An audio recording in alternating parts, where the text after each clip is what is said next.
자, 그러면 문제만 제가 도출하면 안 되죠. 그럼 여기 계신 분 그럴 거예요. 나는 좀 나팔에 가까운 것 같아. 그럼 나팔에 가까운 뭐예요? 감정 표현을 하는데 문제 해결을 못 한다는 거예요. 나는 좀 근면성에 가까운 것 같아. 감정 표현은 못 하는데 문제 해결은 해. 완전 살신성인해서. 그럼 방법은 좀 찾아야겠죠? 그럼 감정 표현은 어떻게 하고 문제 해결은 어떻게 하는지 좀 봐야겠죠. 감정 표현은요, 딴 거 없고요, 여러분. 그냥 표현하면 돼요. 그런데 잘 안 되죠? 그래서 이 순서대로 좀 해보세요, 한 번씩. 그래서 감정 일기라는 것도 쓰라고 하죠? 전 쓰라고까지 얘기하지 않겠습니다. 왜? 저는 화일기를 쓰라고 하니까. 전 실제로 행복일기 이런 거 집어치우라 그래요. 좀 과하게 표현하면. 아니, 행복할 일이 없는데 억지로 뭐 행복을 찾아. 그러다가 화가 나요. 행복 찾으려면 2개밖에 안 되는데 행복을 찾다 보면 화가 나는 게 5개가 나와. 5개가. 그럼 뭐가 더 빨라요? 화일기를 쓰세요. 화라는 것도 감정이죠? 부정적인 것도 감정이에요. 긍정적인 것만 감정입니까? 아닙니다. 여러분의 화를 떠안아 주실 수 있어야 돼요. 은수가 너 이것 때문에 화가 났구나. 은수가 네가 지금 피곤하구나. 예, 내가 내 감정을 봐줘야 돼요. 그래서 나의 감정 우선 인지합니다. 알아차리셔야 돼요. 근데 여러분이 혼자 있는 시간을 되게 싫어하는 분도 계시더라고요. 학교 애들 보내자마자 엄마들끼리 만나서 커피를 마시고 뭐라고 막 이렇게 해요. 혼자 있는 시간에 나를 봐야 돼요. 감정을 꺼내놓고요. 물고라니 바라보셔야 돼요. 내가 어디서 화가 났지? 시발점이 남편이구나. 욕한 거 아닙니다. 놀리지 마세요. 놀리지 마세요. 시발점이 누구인지, 어디인지, 어떤 상황이었는지. 그래서 적극적으로 제거하셔야죠. 아주 소극적이고요. 아주 순서도 없고요. 네, 적지 않으니까 없는 거예요. 제가 서부에 있는 한 초등학교에서 강의를 하고 비폭력대화 강의를 하고 어느 엄마가 제가 연락 주세요. 제가 무료 상담 해드려요. 그랬더니 무료 상담 그 대신 저 무료 상담은 전화로는 안 해드리고요. 다 이렇게 이메일로만 해드려요. 이메일이나 카톡 했는데 제가 그분한테 화일기 쓰라 그랬어요. 엄청 열심히 썼어요. 오늘도 못 오셔서 미안하다고 죄송하다고 왔더라고요. 그렇게 해주시는 분은 정말 감동이고요. 전 분명히 그분은 나중에 아이 잘 키워낼 거라고 믿습니다. 물론 이게 하다가 작심삼일 되더라도 여러분 작심 4일 다시 작심하시면 되는 거거든요. 절대 포기하지 마세요. 3일 열심히 하다가 못했어. 그러면 한 6일 지나고 또 하면 되는 거예요. 안 하는 엄마보다 나아요. 그죠? 아쉽니까? 네. 미쉽니까? 네. 네, 좋습니다. 네. 물끄러미 바라보셔야 돼요. 물끄러미. 울어도 돼요. 그렇게 한 다음에 은수가 너 너무 힘들겠구나. 친구랑 오늘은 막걸리 한 잔을 해라. 라는 그런 절차를 밟고 하는 막걸리는요, 도움이 돼요. 근데 오늘 그냥, 오늘 감정 개판이야. 오늘 완전 나 쉐시야. 뭐 이런 마음으로 술을 드시는 건 좀 좋지 않을 것 같아요. 이런 건 치료 도구가 되지 않습니다. 그래서 이런 거예요. 감정을 세분화하는 결과물을 내셔야 돼요. 내 감정이 슬펐구나. 화났구나. 무조건 이게 아니라 내 감정이 섭섭한 거였구나. 괴로웠던 거구나. 미안했던 거구나. 우울했던 거구나. 피곤했던 거구나. 나 외롭구나. 근데 우린 다 뭐로 가요? 화로 가요. 나 화났잖아. 엄마 화났어? 건드리지 마. 안 돼. 엄마 섭섭해? 엄마 우울해. 엄마 외로워? 엄마 답답해. 여러분, 애들은 여러분한테 배워요. 여러분의 어휘력이 화니까 애들도 화요. 책 다시 읽으셔야겠죠? 뭐 우는 거예요? 분위기 갑자기 왜 이래요? 네. 자, 그럼 문제 해결을 또 어떻게 할까? 나는 문제 해결을 잘 못해. 항상 허용적이라서 우리의 행동은 계속 그 행동을 해. 예를 들어 손을 빨아. 계속 빨아. 그럼 뭐가 문제예요? 자, 문제를 정의합니다. 어디다가? 노트에다가. 정의해야죠. 우리 작은 애가 손을 빤다. 이게 아니에요. 언제 빤다. 하루에 몇 번 빤다. 예, 이렇게 분석을 좀 해주셔야지. 요즘은 좀 안 빠는 것 같은데 일주일 전까지 엄청 빨았어. 엄청이 얼마큼이냐고. 해결이 안 되는 이유는 거기에 있어요. 예, 적으셔야 돼요. 우리 애가 자기 전에 혼자 있을 때 빠는구나. 이런 거 찾아내시면 심할 아주 우연히 빨 때 빼놓고 무조건 빠를 때가 나오죠. 그죠? 그럼 문제 정의됐죠. 문제가 뭔지. 그럼 해결책을 수집합니다. 수집. 필요하다면 저나 다른 주변에 조금 멘토가 될 만한 분에게 여쭤보는 거죠. 시어머니는 안 될 것 같아요. 이 땅의 모든 시어머니는 손주편이기 때문에 야 냅둬라. 리야 네 남편도 그렇게 빨다가 지금 안 빨잖냐. 지금 빨면 큰일 나게. 네. 죄송한 얘기예요. 이 방송을 들으시는 조부모님들 너무 죄송한데요. 잘못된 것이 아니라 달라졌기 때문입니다.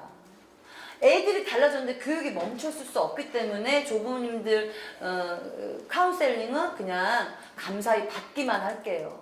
예, 제가 대신 말씀드릴게요. 정말. 그래서 조부모님들은 곤란하고요. 그래서 해결책을 수집하는데 전문 서적이나 전문가나 아이를 잘 키워내신 내가 볼 때 그렇다고 잘 키워내신 선배님들이 서울대 보내는 게 기준은 아니에요. 네, 카이스트 보내는 게 기준은 아닙니다. 그래서 수집한 다음에 평가를 당연히 해야죠. 한번 돌려보는 거예요. 그래서 이거는 맞지 않는 것 같다. 내가 더 힘든 것 같다. 그럼 다시 뭐예요? 괜찮은 것 같으면 결정하고 아니면 다시 돌아가야죠. 다시 수집. 자, 문제 해결 방법을 수행하기가 마지막인데, 자, 이걸 뭐라 그러냐면 여러분, 이 과정을 우리 공부할 때 아이들 공부시킬 메타인지 들어보셨어요? 여러분 이거 아니고 대답하시는 거예요. 네. 이거 보이지 않아요. 아까 우리 PD님이 그러시죠? 리액션이 강사를 살린다. 네. 여러분 제가 커피 쐈잖아요. 곤란합니다 이러시면. 자, 아이들 공부시킬 때 우리가 메타인지 얘기합니다. 메타인지가 뭐예요?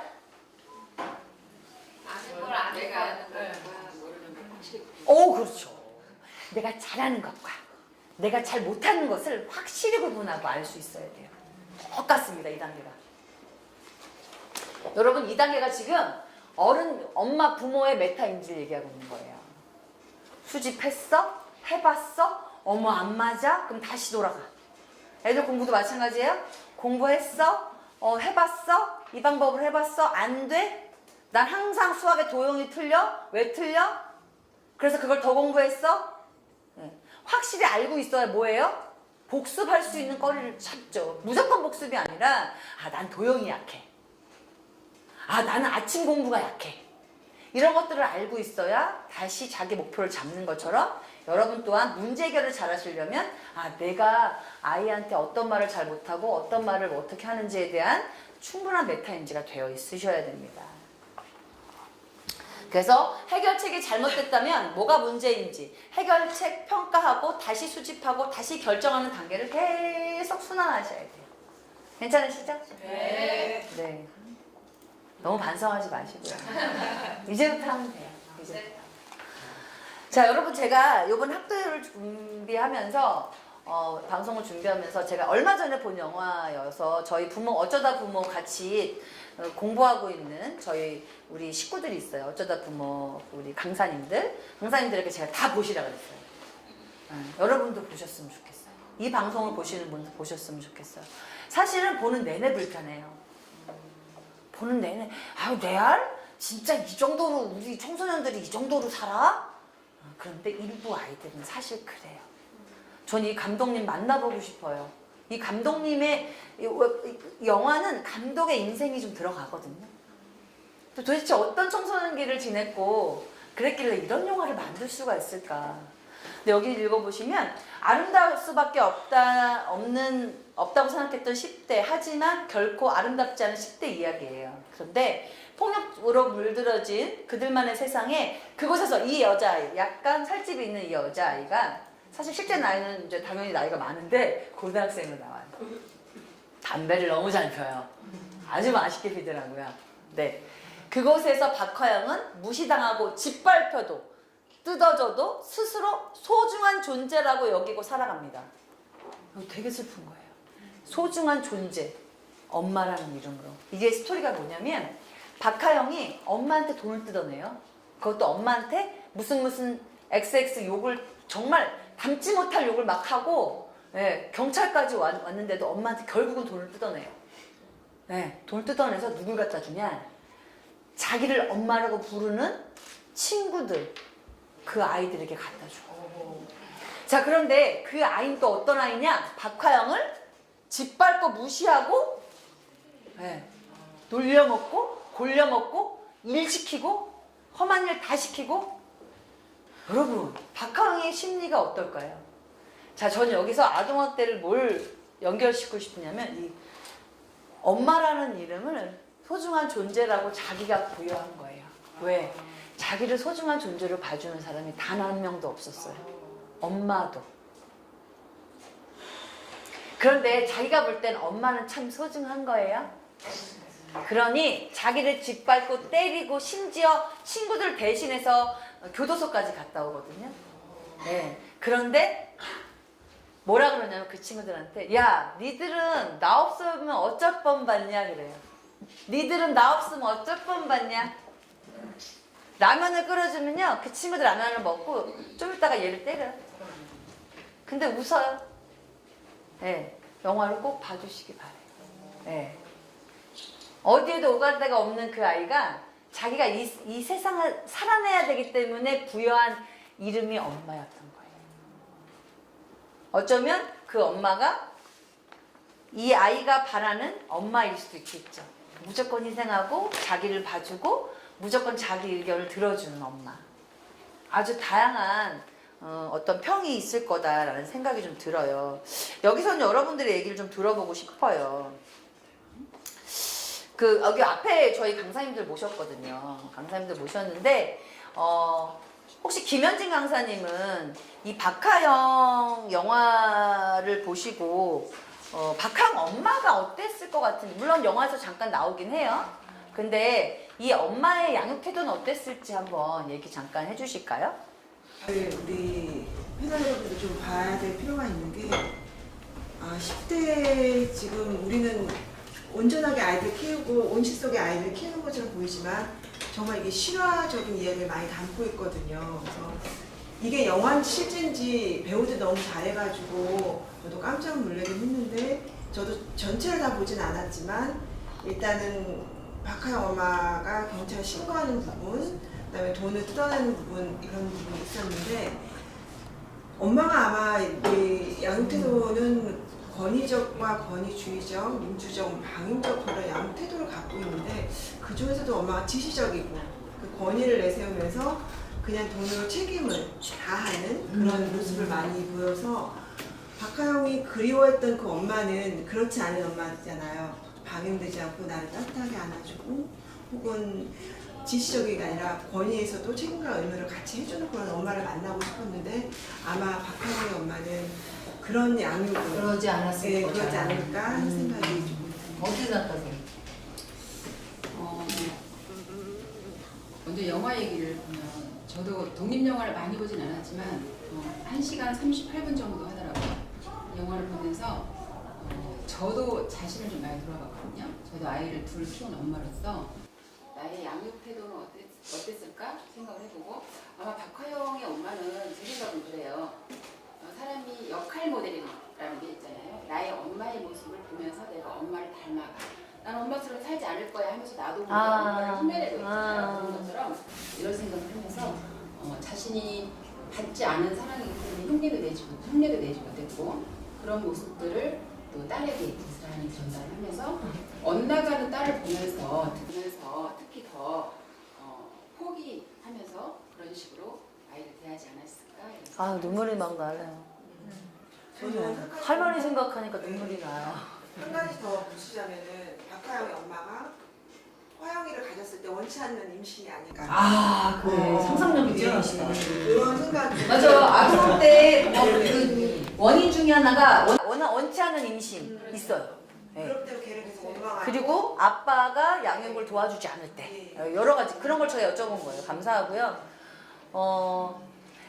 지금 우리 오진희 강사님 말씀해 주신 것처럼 그 대물림 그죠? 제가 강의를 이 방송을 준비한 이유가 그거예요. 우리 대물림하지 말자는 거예요. 저 애한테 막 소리 지르고 저 목소리 크죠? 네. 남편이 너무 싫어요. 제가 하루는 이비인후과를 갔어요. 그랬더니 왜 이렇게 의사가 저한테 왜 이렇게 말을 크게 하네요. 아니 그냥 하는 건데요. 조그맣게 말하세요. 이러는 거예요. 근데 청력 검사했더니 제가요 제 목소리가 잘 안 들리대요. 뭘 또 아하요. 그냥 웃으세요 이런 얘기는 슬퍼지잖아요. 네. 제가 이런 걸 준비한 이유가 바로 그거예요. 대물림. 여러분 우리까지만 고생하자고요. 네. 우리 다음 애들한테 우리 애들한테 우리 애가 나한테 배우고 또 학대 막 하면 안 되잖아요. 공감하십니까? 네. 아유, 크게 얘기해 주세요. 공감하십니까? 네. 아유 감사합니다. 자 그리고 임다혜 강사님한테 좀 여쭤보고 싶은 게 박하영이 친구들에게 자기를 희생하잖아요. 막 그 치닥거리 막 다 하죠. 오만 잡 치닥거리들. 이유가 뭘까요? 사람이 누가 있을까? 친구일까? 누구일까? 이렇게 생각을 해보면 사실 그게 결국에 남는 게 엄마랑 아빠, 부모더라고요. 근데 이 박하영한테는 그렇게 자기를 숨겨주고 자기를 보호해줄 수 있는 엄마가 없었어요. 밟히고 무시를 당해도 이 관계만은 어떻게든 지키고 싶기 때문에 친구라는 관계에서 그렇게 지내죠. 또 그렇게 봐주시니까 저도 한쪽으로만 생각했는데 그럴 수 있다는 생각 들고요. 관계적으로 고립되고 싶지 않았을 거라는 박하영의 심리가 맞아요. 엿보이는 것 같아요. 감사합니다. 저는 또 이렇게 박하영 영화를 이번에 넣으면서 또 인천에서 또 굉장히 사건 사고가 많이 일어나잖아요.